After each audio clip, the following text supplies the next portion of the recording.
Hello everyone, welcome back to my channel. चलो English सीखें। आज हम लोग फिर वापस यहाँ अवेलेबल हैं अपने प्रीवियस टॉपिक को कंटिन्यू करने के लिए, जिसमें हमारा नेक्स्ट पॉइंट है कलेक्टिव नाउन का। इससे पहले की वीडियोस में हम लोगों ने नाउन को बहुत अच्छे से समझा, नाउन के दो अलग अलग टाइप्स को समझा, ठीक है, जिसमें हमारा प्रॉपर नाउन था और कॉमन नाउन था। लेकिन आज जो हमारा टॉपिक है वो कलेक्टिव नाउन है। नाउ ये जो नाउन है ना, ये बहुत ही ज़्यादा इम्पॉर्टेंट हो जाता है when it comes to noun. जब नाउन की बात करते हैं, क्यों इम्पॉर्टेंट हो जाता है? बिकॉज दुनिया में बहुत सारे नाउन्स हैं और हर नाउन क्या होता है, हमेशा अकेले तो नहीं रहता है ना। उसका ग्रुप होता है और हर उस नाउन के ग्रुप को एक नाम दिया गया है और उसी ग्रुप ऑफ नाउन को हम क्या कहते हैं? कलेक्टिव नाउन्स कहते हैं, राइट? तो कलेक्टिव नाउन क्या है? A name given to a group of noun. एक नाम जो एक ग्रुप ऑफ नाउन को दिया जाता है उसे हम क्या कहते हैं? कलेक्टिव नाउन कहते हैं। ठीक है, जितने भी नाउन है दुनिया के अंदर, है ना, हर एक नाउन का एक ग्रुप बन सकता है और उस ग्रुप को हम क्या कहते हैं? कलेक्टिव नाउन कहते हैं, है ना। जैसे कि मिसाल के तौर पे अगर मैं यहाँ पर एक लायंस के ग्रुप की बात करूं, क्या मैं किसी लायन के ग्रुप को ग्रुप ऑफ लायंस कह सकता हूँ? कहने को तो कह सकता हूँ, बट वो एग्जैक्ट नहीं है, वो प्रिसाइज नहीं है, वो कलेक्टिव नाउन ग्रुप लायन का नहीं है। सो कलेक्टिव नाउन जो नाउन लायन का होता है वो क्या होता है? प्राइड होता है। तो हम ऐसा लिख सकते हैं, instead of writing a group of lions we have to write a pride of lions. That's the correct use of collective noun. और ये बहुत इंपॉर्टेंट हो जाता है कॉम्पिटिटिव एग्जाम्स के लिए। क्यों इंपॉर्टेंट हो जाता है? क्योंकि आपके सामने जो क्वेश्चंस होता है, सब्जेक्ट वर्ब अग्रीमेंट्स को लेकर के क्वेश्चन हो सकता है, राइट, या नाउन के सिंगुलर और प्लूरल को लेकर क्वेश्चन हो सकता है।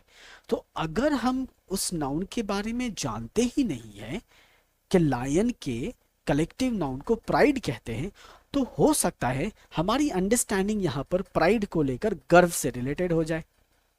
लेकिन एग्जाम में जो क्वेश्चन दे रखा है प्राइड, वो किसके बारे में दे रखा है?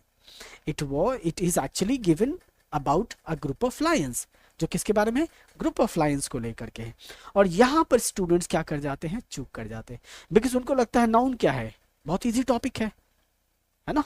जैसे किसी का नाम ही तो नाउन है, noun is a naming word, बिल्कुल सही बात है। लेकिन here comes the reality of noun.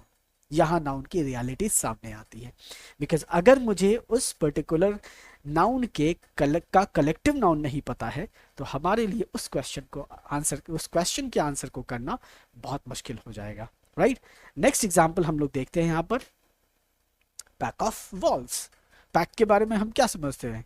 किसी पैकेज को हम लोग पैक बोलते हैं, राइट, जैसे जियो का इंटरनेट पैक है ना। लेकिन मैं आपके इंफॉर्मेशन के लिए बता दूं, भेड़ियों के झुंड को भी हम क्या कहते हैं? पैक कहते हैं। Now you understand? आपको समझ में आ रहा कितना कॉम्प्लिकेटेड हो सकता है अगर हम लोगों को पर्टिकुलर नाउन के कलेक्टिव नाउन के बारे में इंफॉर्मेशन नहीं है। तो हम किसी भी चीज को, ग्रामर के अंदर सबसे इंपॉर्टेंट चीज क्या है कि हम इसको लाइटली नहीं ले सकते, हल्का नहीं ले सकते। और यही से स्टैंडर्ड ऑफ इंग्लिश क्या होता है? इंप्रूव होता है। समझ गए? नहीं समझ गए?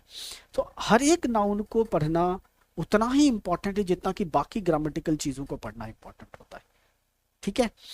उसके बाद हम आ जाते हैं नेक्स्ट एग्जाम्पल की तरफ। जैसे लोगों के झुंड को हम क्या बोलते हैं? क्राउड बोल सकते हैं, है ना। बहुत सारे लोग एक जगह इकट्ठे हैं तो क्या बोलेंगे? क्राउड बोल सकते हैं। लेकिन लोगों के झुंड को मॉब भी कहा जाता है ना। उग्र जो ग्रुप होता है, जो मारपीट करने वाले जो ग्रुप्स होते हैं, उनको मॉब कहा जाता है। लेकिन किसी सेमिनार के अंदर या किसी रॉक स्टार कोई आ रहा हो, है ना, और वहां पे बहुत सारे लोग इकट्ठा हो, so those are called crowd of people. उनको क्या कहते हैं हम? क्राउड ऑफ पीपल कहते हैं। तो पर्टिकुलरली पता होना ये बहुत जरूरी है कि कहाँ पर हम क्राउड यूज करेंगे पीपल के लिए और कहाँ पर हम मॉब का यूज करेंगे, है ना। गैदरिंग्स भी कहलाता है कई बार। तो ये डिपेंड करता है कि हमें नॉलेज कितना है उस कलेक्टिव नाउन के बारे में। तो हम कलेक्टिव नाउन को क्या, किसी भी नाउन को इजीली और हल्के में नहीं ले सकते। अगर हमने लिया तो फिर आप समझे कि बस आप इंग्लिश सीखना चाहते हैं लेकिन सही इंग्लिश नहीं सीखना चाहते, और हम यहाँ पर सही इंग्लिश सीखने के लिए आए हैं। इस वजह से इस चैनल का नाम ही रखा गया है चलो इंग्लिश सीखे, है ना। तो नेक्स्ट स्लाइड में मैंने आपके लिए कुछ प्रिपेयर किया है। अगर आप देखेंगे यहाँ स्क्रीन पर तो आपको बहुत सारे कलेक्टिव नाउन्स का यहाँ पे लिस्ट मिल रहा है ना। आप चाहें तो ये एक एक कलेक्टिव नाउन्स अपने स्क्रीनशॉट ले सकते हैं, या फिर आप चाहें तो इसको पेन और पेपर से नोट कर सकते हैं।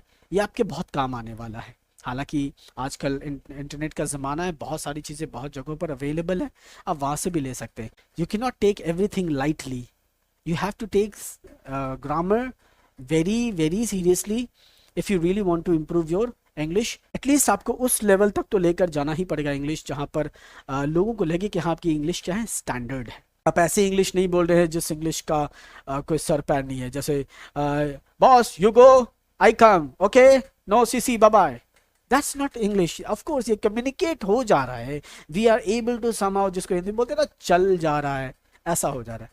But do we think we need to speak English like that? No. We want very good English to be spoken by us. हम चाहते कि हम अच्छी इंग्लिश हमारी द्वारा बोली जाए, है ना। नेक्स्ट स्लाइड्स में तो इन टोटल अगर आप इस वीडियो में देखेंगे तो मैंने आपके लिए यहाँ पर टोटल 100 कलेक्टिव नाउन्स का एक पूरा लिस्ट बना करके रखा है। तो आप चाहें तो इसको एक एक करके आराम से पॉज करके इसको आराम से लिख सकते हैं, और लिखने के बाद अपने कलेक्टिव नाउन की इन्फॉर्मेशन को क्या कर सकते हैं, इन्हांस कर सकते हैं, ठीक है ना। तो ये बहुत ज़रूरी हो जाता है आपके लिए कि आपके पास इन्फॉर्मेशन ऑफ कलेक्टिव नाउन्स हो।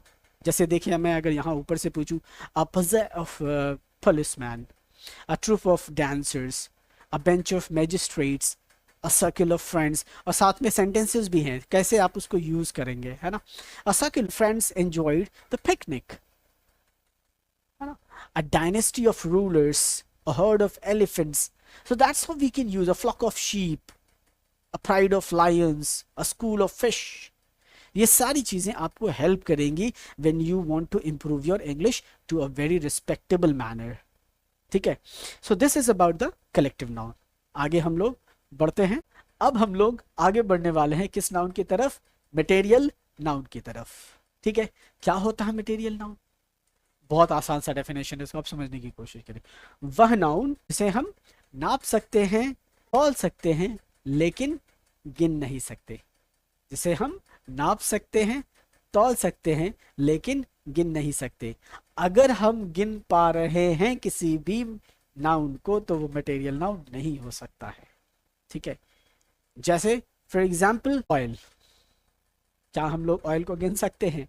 नहीं गिन सकते हैं, तो ऑयल क्या है, मटेरियल नाउन है। अंडरस्टूड।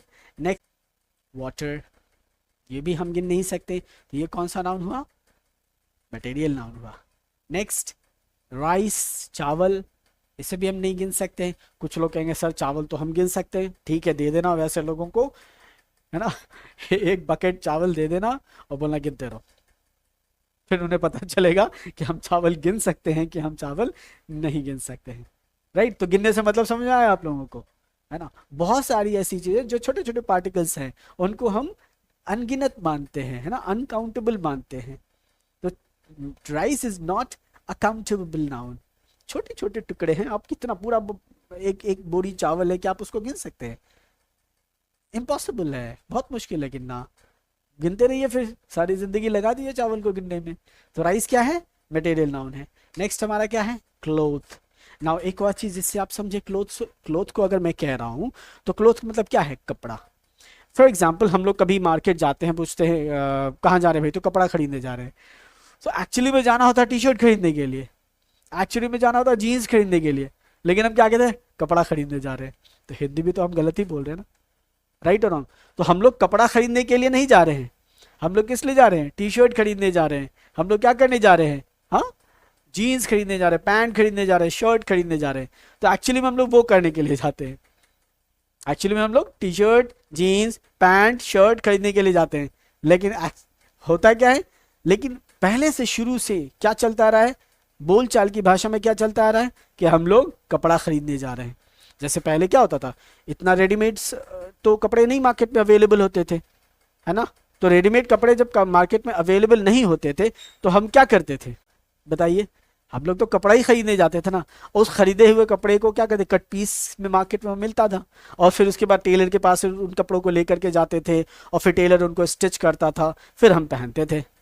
तो उस वजह से चलती आ रही है वो चीज़ें बोलचाल की भाषा में कि हम लोग कपड़ा खरीदने के लिए जा रहे हैं। तो एक्चुअली में हम लोग कपड़ा खरीदने नहीं जाते हैं, है ना, लेकिन कई बार जाते भी हैं, तो वो ठीक है। अगर हम लोग कट पीस खरीदने के लिए जा रहे हैं और कह रहे हैं कपड़ा खरीदने जा रहे हैं, तो बात सही है कि हम लोग कपड़ा खरीदने जा रहे हैं। बट एक्चुअली लेकिन होता क्या, लहंगा खरीदने जा रहे हैं लेकिन कहते हैं कपड़ा खरीदने जा रहे हैं, साड़ी खरीदने जा रहे हैं लेकिन बोलते हैं कपड़ा खरीदने जा रहे हैं, कुर्ता खरीदने जा रहे हैं लेकिन कह रहे हैं कपड़ा खरीदने जा रहे हैं। तो हम लोग कपड़ा खरीदने थोड़े ही जा रहे हैं। ये तो वही बात हो गई कि आज के डेट में आप अगर किसी से बोलते हैं डिटर्जेंट पाउडर लाने के लिए, तो उनको शायद समझ में नहीं आए, लेकिन आप उनको सर्फ लेकर के चले जाइए तो वो लेकर के चले आएंगे। तो सर्फ तो एक ब्रांड है ना, सर्फ भी तो डिटर्जेंट पाउडर है। बर्तन धोने के लिए मम्मी साबुन बोलेंगे, साबुन बोलेंगे लेकर के आने के लिए, तो जाएंगे मार्केट से, लेकिन बोलेंगे दुकानदार को क्या, एक विम बार देना। तो विम बार तो वो डिटर्जेंट केक है, विम तो ब्रांड का नेम है। तो वैसे ही चलता आया है, एक चीज जो चलन में आ गई वो चीज समझिए प्रैक्टिस में आ गई, तो वो चीज क्या यूसेज में भी आ जाता है। तो यहां पे अंडरस्टैंडिंग होनी बहुत जरूरी है कि कपड़ा क्या है, मटेरियल नाउन है, उसे हम नाप कर बेचते हैं मार्केट में, ठीक है ना। नेक्स्ट आ जाते हैं हम लोग पेपर, ठीक है। पेपर भी क्या है, मटेरियल नाउन है। क्यों, क्योंकि पेपर जो हम जो नोटबुक्स के अंदर देखते हैं या बुक्स के अंदर देखते वो शीट ऑफ पेपर होता है, ठीक है। वो क्या होता है, शीट ऑफ पेपर, तो उसको काउंटेबल बनाया जाता है। अ शीट ऑफ पेपर, तो वो काउंटेबल बनता है। ऐसे पेपर क्या है, अनकाउंटेबल नाउन है, क्योंकि पेपर फैक्ट्रीज में जब तैयार होता है तो बल्क के बल्क रोल्स तैयार होते हैं, है ना। देखा होगा आप लोगों ने कई बार मैरिजेस में क्या होता है, मिडिल क्लास के मैरिजेस में क्या होता है, टेबल्स के ऊपर वो रोल आता है कपड़े का, वो बिछा देते हैं, है ना, एंड देन फूड सर्व किया जाता है प्लेट्स के अंदर। तो वो रोल्स ही पेपर है एक्चुअली में। तो कोई भी कंपनी जो नोटबुक बनाती है वो मार्केट से वेट के हिसाब से पेपर्स को खरीदती है, वो शीट ऑफ पेपर्स नहीं खरीदती है। या खरीदती भी आप देखेंगे, जब आप कंप्यूटर के लिए जो प्रिंटिंग पेपर होता है A4 साइज का, वो जब आप मार्केट में खरीदने के लिए जाएंगे, आप टोटल बल्क खरीदेंगे, देखेंगे उसमें काउंटिंग करके तो दिया होता है नंबर ऑफ पीसेस, बट उसका एक वेट भी होता है, उस वेट के हिसाब से उसका प्राइस क्या किया जाता है, तय किया जाता है। सो पेपर क्या है, मटेरियल नाउन है। समझ में आएगी बात। तो oil, water, rice, clothes, paper, sand, ये भी क्या है, मटेरियल नाउन है। डस्ट मटेरियल नाउन है। तो ये सारी चीजें क्या है, मटेरियल नाउन है, क्योंकि इन सबको हम गिन नहीं सकते। अब कुछ लोग कहेंगे सर लीची एक फ्रूट होता है, हमारे यहां बिहार के अंदर गिन कर मिलता है ना, लेकिन कई स्टेट्स में लीची जो है वो तौल कर मिलता है। तो क्या जिस स्टेट में तौल कर मिल रहा है उसमें वो मटेरियल नाउन हो जाएगा, और हमारे यहाँ क्या हो जाएगा, वो हाँ मटेरियल नाउन नहीं, कॉमन नाउन हो जाएगा? ऐसा नहीं है। तो चूंकि लीची जो है वो राइस की तरह छोटा पार्टिकल्स नहीं होता है, इट कैन बी काउंटेड, उसे हम गिन सकते हैं। मैंगो गिना जा सकता है ना। तो जो भी इस क्वांटिटी का हो, इस तरीके का फ्रूट्स हो, या कोई भी ऐसा ऑब्जेक्ट हो जिसको आसानी से गिना जा सकता है, वो मटेरियल नाउन नहीं होगा, because that can be counted, उसे गिना जा सकता है। लेकिन जिसे गिनने में बहुत मुश्किल है, बहुत मेहनत है, जैसे डस्ट है, सैंड है, सैंड भी तो छोटे छोटे पार्टिकल्स होते हैं, शुगर भी तो छोटे छोटे पार्टिकल्स होते हैं, गिना जा सकता है, बट क्या आसानी से गिना जा सकता है? बहुत ज्यादा जमाना लग जाएगा उतने शुगर के छोटे छोटे पीसेस को गिनने में। कॉन्सेप्ट है वो हम लोगों का क्लियर हो जा रहा है कि मटेरियल नाउन है क्या। जिस भी नाउन को हम तौल सकते हैं, जिस भी नाउन को हम नाप सकते हैं लेकिन गिन नहीं सकते हैं, वही हमारा मटेरियल नाउन होगा, अदरवाइज वो मटेरियल नाउन नहीं होगा। जैसे ही वो नाउन काउंट किया गया तो मटेरियल नाउन नहीं होगा। समझ गया आप? चलिए, सो ये हमारा टोटल अंडरस्टैंडिंग था मटेरियल नाउन्स को लेकर के। अगेन, तो आज के टॉपिक में जो हम लोगों ने डिस्कस किया वो क्या किया है, कलेक्टिव नाउन को डिस्कस किया है, मटेरियल नाउन्स को डिस्कस किया है। नाउ आपकी जिम्मेदारी क्या हो जाती है, जो हमने अभी थोड़ी देर पहले स्लाइड्स में आप लोगों के सामने लिस्ट बनाकर दिया था 100 कलेक्टिव नाउन्स का, वो आपको याद होना चाहिए, और उससे ज़्यादा से ज़्यादा पॉसिबल करके वो आपको याद हो जाए, तब जाकर आपकी जो कमांड है नाउन के ऊपर अच्छी पकड़ बनेगी। है ना। और मटेरियल नाउन्स के अंदर आपको ये समझना पड़ेगा कि किस नाउन को हम मटेरियल कह सकते हैं और किसको नहीं कह सकते। फॉर एग्जाम्पल एयर या गैस को ले लें। अभी हमारे घर में जो सिलेंडर आता है वो एलपीजी सिलेंडर है, लिक्विफाइड पेट्रोलियम गैस है। क्या वो सिलेंडर आपको वेट के हिसाब से मिलता है कि नहीं मिलता है? आप देखें सिलेंडर जब फिल जब होता है तो वेट होता है ज़्यादा, लेकिन जैसे सिलेंडर वो खाली हो जाता है वेट उसका क्या होता है? कम होता है। मतलब उसके अंदर मास है, उसके अंदर वेट है, यानी उसको नापा जा सकता है। तो क्या गैस मटेरियल नाउन होगा कि नहीं होगा? ऑफ कोर्स मटेरियल नाउन होगा, क्योंकि उसके अंदर वजन है, उसको हम वेट कर सकते हैं। जैसी वो वेट हो गया तो वो क्या हो गया? मटेरियल नाउन हो गया। ठीक है ना। कुछ लोग एयर को क्या कहते हैं? एब्स्ट्रैक्ट नाउन कहते हैं, क्योंकि वो दिखता नहीं है। लेकिन एक बात बताऊं, जब तूफान में देखे बड़े से बड़े गाड़ियों को उड़ा करके ले जाता तो वेट है उसमें, उसके अंदर मास है, तब ना वो टच कर रहा है उस पर्टिकुलर ऑब्जेक्ट को। एयर जो है अपने फोर्स से उसको एक जगह से दूसरी जगह मूव करके ले जा रहा है। That means it can touch, वो छू सकता है। और जिस चीज को हम छू सकते हैं वो एब्स्ट्रैक्ट नाउन कैसे होगा? नहीं होगा। यानी उसके अंदर वेट है, और वेट है तो क्या है? मटेरियल नाउन है। That's how you understand. So concept समझना बहुत जरूरी है।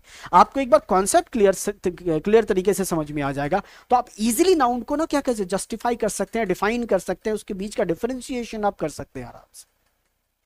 तो यहां पर ग्रामर जो है बहुत इंपॉर्टेंट हो जाता है। You have to understand the basics, the logics, क्यों कोई नाउन ये है और वो नहीं है। अब जाकर के आप अपना कोई जस्टिफिकेशन किसी के सामने रख सकते हैं कि ये रीजन है, ये डेफिनेशंस है, इन डेफिनेशंस की वजह से मैं इस निष्कर्ष पे पहुंचा हूं, मैं इस रिजल्ट तक पहुंचा हूं, और इस वजह से मैं कह पा रहा हूं कि ये पर्टिकुलर ऑब्जेक्ट ये नाउन होगा। ठीक है। तो मैं हमेशा कहता हूं अपने वीडियोस के अंदर, अपने क्लासेस के अंदर, कि इट्स ऑल अबाउट लॉजिक्स। ये पूरी तरीके से किसके ऊपर है? लॉजिक के ऊपर है, बेसिक के ऊपर है। हमें अपना सबसे पहले बेसिक क्लियर करना जरूरी है ना। हम लोग नाउन क्लॉज पढ़ने चले जाते हैं, है ना, एडवर्ब क्लॉज पढ़ने चले जाते हैं, एडजेक्टिव क्लॉज पढ़ रहे होते हैं, रिलेटिव क्लॉज पढ़ रहे होते, ये वो ऐसा वैसा सब कुछ। मैं एक बार एक क्लास में पढ़ा रहा था रिलेटिव क्लॉज। ठीक है। अब बच्चों को पता ही नहीं है कि रिलेटिव प्रोनाउन क्या होता है, उनको ये भी नहीं पता है कि इंडिपेंडेंट क्लॉज क्या है, डिपेंडेंट क्लॉज क्या है, या सबऑर्डिनेट क्लॉज क्या है। वो कहां से रिलेटिव क्लॉज को समझ पाएंगे? बेसिक क्लियर हुआ नहीं है और हम सीधा एडवांस ग्रामर पे चले गए। ऐसा कभी नहीं करना है। ऑलवेज, हमेशा अपने रूट्स को मजबूत कीजिए। जितना आपका बेस स्ट्रांग होगा उतनी आपके घर की दीवारें मजबूत होंगी। हमेशा इस चीज पे ध्यान रखिए, अपने बेसिक्स को क्लियर कीजिए। इसलिए मैं चाहता तो बहुत एडवांस ग्रामर से स्टार्ट कर सकता था, लेकिन क्या फायदा होता। मेरी जो अंडरस्टैंडिंग है वो हमेशा से ये रही है कि it is very important for all of us to improve our basics and then slowly and gradually move towards the detail grammar और एनीथिंग, डिटेल ऑफ एनीथिंग और एनी पर्टिकुलर सब्जेक्ट। तब जाकर हम वहां तक पहुंच पाते हैं। और ये सब कुछ प्रैक्टिस के ऊपर। हम एक बार किसी चीज को सुन लेते हैं, देख लेते हैं, समझ लेते हैं, उसके बाद उसको प्रैक्टिस करना छोड़ देते हैं, तो ऐसा थोड़ी होगा। जैसे क्रिकेट के स्टेडियम में, बार बार क्रिकेट का एग्जांपल क्यों लेता हूं, हम स्टेडियम में बैठ कर, टेलीविजन पे बैठ करके मैच देख रहे होते हैं, और यहाँ से बैठ के कमेंट्स कर रहे होते हैं, अरे यार इतना इजी बॉल था, है ना, आराम से मार सकता था, लेकिन एज लग गया, चला गया, ये क्या तरीका है बैटिंग करने का। जाके देखो उस पिच पर बैटिंग करके, जब 145, 150, 160 की स्पीड से आपके पास बॉल आएगी, तब समझ में आएगा कि आपके पास रिएक्शन टाइम है कि नहीं है। उस बॉल को फेस करने के लिए आपको प्रैक्टिस की जरूरत है। तो कहना बहुत आसान है कि ये बहुत इजी है, ये है वो है, लेकिन जब एग्जाम में क्वेश्चन आता तब समझ में आता, अरे यार ये क्या हो गया, ये कहां से आ गया। क्यों ऐसा होता है? बिकॉज आपने बेसिक्स को क्लियर किया नहीं और सीधा प्रैक्टिस करने के लिए चले गए, तो प्रॉब्लम्स तो आएगी। जैसे ही out of the box question आएगा आपका दिमाग खराब हो जाएगा। तो always stick to the basics. सबसे पहले अपने बेसिक्स को इंप्रूव करें और फिर देखिए आपको डिटेल ग्रामर भी बहुत आसानी से समझ में आएगी। ठीक है, तो आज के लिए इतना ही। मिलते हैं नेक्स्ट वीडियो में, जो कि नेक्स्ट लास्ट नाउन के ऊपर होगा, जो कि है एब्स्ट्रैक्ट नाउन, और फिर उसके बाद हम लोग नेक्स्ट ग्रामर के पार्ट्स ऑफ स्पीच के टॉपिक पे जाएंगे। तब तक के लिए थैंक यू वेरी मच।